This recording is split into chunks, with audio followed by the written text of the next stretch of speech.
On many occasions, I've said that we must pay attention to all the unloving and irresponsible behaviors of every child, no matter the age. The other day, I received a letter from a mother of a 3-year-old.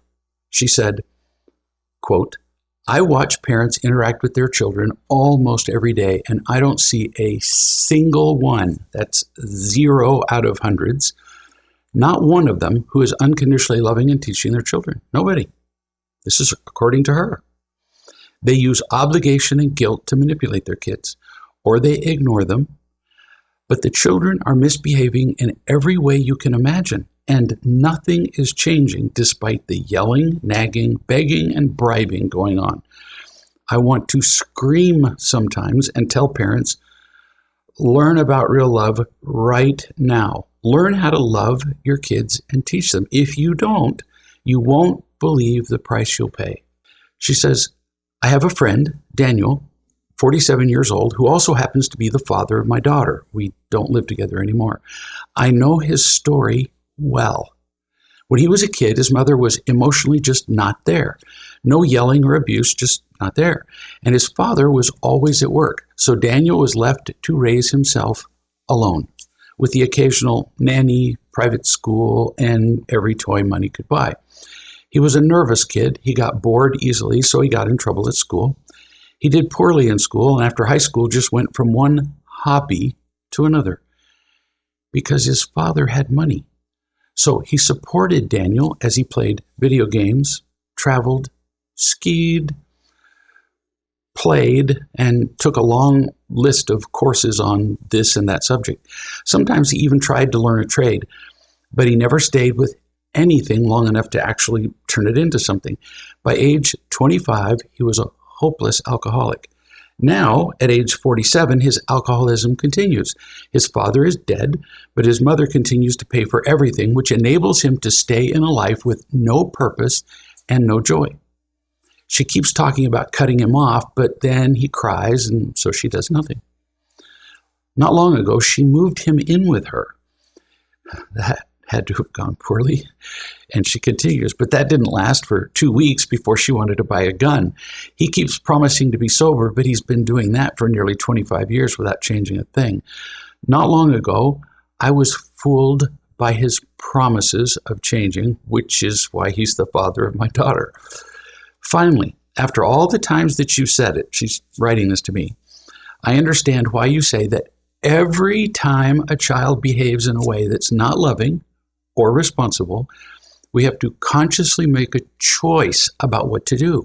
If we don't, that is how a 3-year-old turns into a hopeless 47-year-old blob.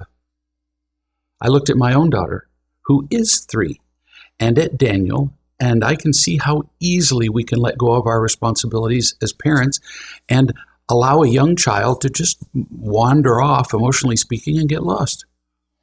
I know that if I'm not consistently and loving and guiding for even part of a day, my daughter begins to act out. It gives me more resolve to pay attention and consistently love and teach her. End quote. What a miraculous observation and commitment. We're all so surprised or, mystified when we see an adult who is irresponsible, depressed, violent, racist, pick a thing. We wonder, how could this have happened? He came from a good family. The question itself is actually a nice summary of the problem. Our definition of a good family has degenerated to the point that good means only that food and shelter are provided, and a child is not physically or otherwise abused to the point where child services would remove him or her from the home. That's a standard of good that a snake could crawl over. And it guarantees that we as parents will be satisfied with doing the least possible in raising a child, just by changing the definition of good. I have visited prisons on many occasions and spoken to those who are incarcerated there.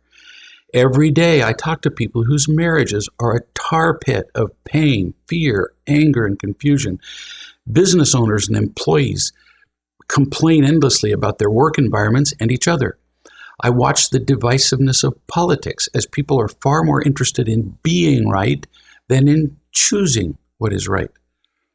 And as I've closely connected with people who have each of these problems, I have come to a certain knowledge that the unifying thread through all of them is what all these people learned when they were 3, when they needed to be loved and taught, but were not.